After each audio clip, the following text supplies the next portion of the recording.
एक दिन कृष्णमूर्ति एक कहानी सुनाते हैं। वो कौन सी कहानी सुनाते हैं? कृष्णमूर्ति कहते हैं, a religious teacher had several disciples and used to talk to them every morning about the nature of goodness, beauty and love. वो कह रहे हैं कि एक धार्मिक गुरु है, उसके बहुत सारे शिष्य हैं और वो हर सुबह सौंदर्य के बारे में, प्रेम के बारे में और सजीवता के बारे में, गुडनेस के बारे में, इनके नेचर, इनकी प्रकृति के बारे में उनसे बातें करते हैं। One morning, just as he is about to begin talking, a bird comes to the window sill and begins to sing. अब एक दिन ऐसा हुआ कि जब वो अपने शिष्यों से प्रेम, सौंदर्य और सजीवता के विषय में, इनकी प्रकृति के विषय में बात करने ही वाले थे, तब एक बर्ड, एक पक्षी, एक चिड़िया वहां पर आती है, खिड़की के पास बैठती है, थोड़ी देर चहचहाती है, माना अपना गीत गाती है और उसके बाद वो चली जाती है। It sings for a while and then disappears. थोड़ी देर वो गाती है और फिर चली जाती है। तो गुरु क्या कहता है अपने शिष्य से? गुरु अपने शिष्यों से कहते हैं, the teacher says the talk for this morning is over. आज सुबह की जो बातचीत थी वो खत्म हो गई। सुंदरता के बारे में, प्रेम के बारे में, सजीवता के बारे में वो बात करने ही वाले थे अपने शिष्यों से। तब तक एक पक्षी आता है, वो अपना गीत गाता है, वो चला जाता है और गुरु कहता है, आज की बात, आज की चर्चा समाप्त हुई। क्योंकि गुरु जो सुंदरता, जो प्रेम, जो सजीवता अपने शब्दों में विद्यार्थियों को समझाते, वो वहां पर बिल्कुल सजीव रूप से उस चिड़िया ने बता दी, बिल्कुल जीवंत। चिड़िया का गाना और गुरु का बताना, इन दोनों में जो अंतर है वही सत्य और सत्य के बारे में कही गई बात में अंतर होता है। शब्द में और उस चीज में जिसके बारे में बात की जा रही है। प्रेम शब्द और प्रेम के बारे में कितना ही कुछ कहो, किंतु उसकी अनुभूति शब्दों से तो होगी नहीं। समुद्र का एक अच्छा सा सुंदर सा चित्र बना लो, उसमें कुछ लोग नहा रहे हों, ऐसा दिखा लो, उसमें और खुद जाकर समुद्र में नहा लेने में बहुत अंतर होता है।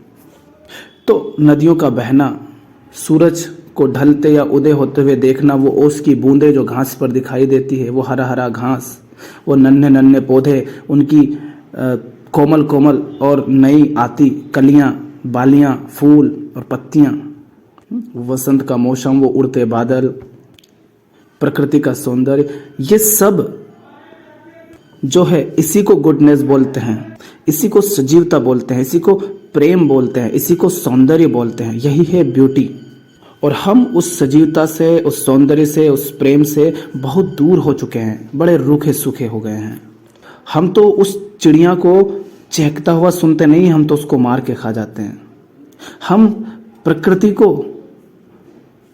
नाचने नहीं देते हैं, उसको काट देते हैं। हम नदियों को शुद्ध और साफ बहने नहीं देते, हम उसके किनारे नहीं बैठते, हम उसको गंदा कर देते हैं। उसमें हर तरह की गंदगी, केमिकल, हर चीज उसमें डाल देते हैं। हम अपने शरीर को भी अलग अलग तरह की कॉस्मेटिक्स से सजाते हैं। उनकी आवश्यकता नहीं है, जरूरत नहीं है, सिर्फ इसको और सुंदर बनाने की कोशिश करते हैं। क्या शरीर, एक बात बताओ, जल को जल ही रहने दोगे तब वह जल अधिक कहलाएगा, या जल में कोई और आप घी डाल दो या दूध डाल दो तो वो जल कहलाएगा?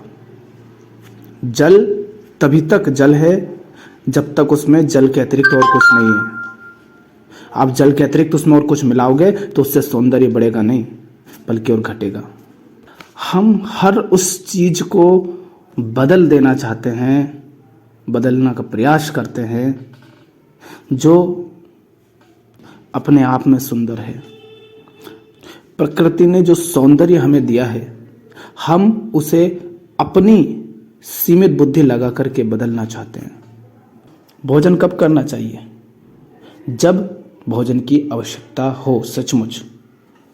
पर हम कैसे करते हैं? हम या तो स्वाद देख करके कर लेते हैं, या कहीं चलते फिरते कुछ दिख गया, मन ललचा गया तो कर लेते हैं, कोई चीज़ पसंद है तो कर लेते हैं, टाइम सेट कर लेते हैं, भैया इतने बजे खा ही लेना है, इतने बजे के बाद खाना ही नहीं है, ये सब कर लेते हैं।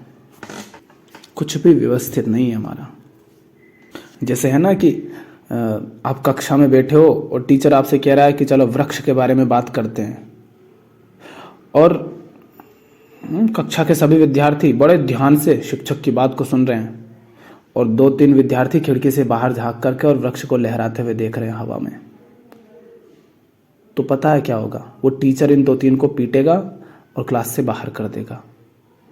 पर सचमुच वृक्ष के बारे में जितना अधिक वो सीख रहे थे, उतना वो बाकी सब नहीं सीख रहे थे। बाकी सब सिर्फ शब्दों को पकड़ रहे थे, स्मृति में डाल रहे थे, और वो 2-3 विद्यार्थी उसे जी रहे थे। और इसे हम ज्ञान कहते हैं, शब्द पकड़ लेने को। तो ब्यूटी, सौंदर्य, सजीवता, प्रेम किस में था? वो 2-3 बच्चे जो देख रहे हैं तत्क्षण प्रत्यक्ष उसमें। मैं प्रेम पर बोलने जा रहा हूं और रास्ते में कोई व्यक्ति रोता बिलखता हुआ पड़ा है, जिसको चोट लगी हुई है, और मैं कहूं कि नहीं 1000 लोग हैं उनको सुनाना है, और वो बेचारा तड़प रहा है, चाहे प्रेम होगा? नहीं। पर हम यही करेंगे कि नहीं भैया ये इसका कोई और देखेगा, हम चलते हैं। कागजी बातों को, शब्दों को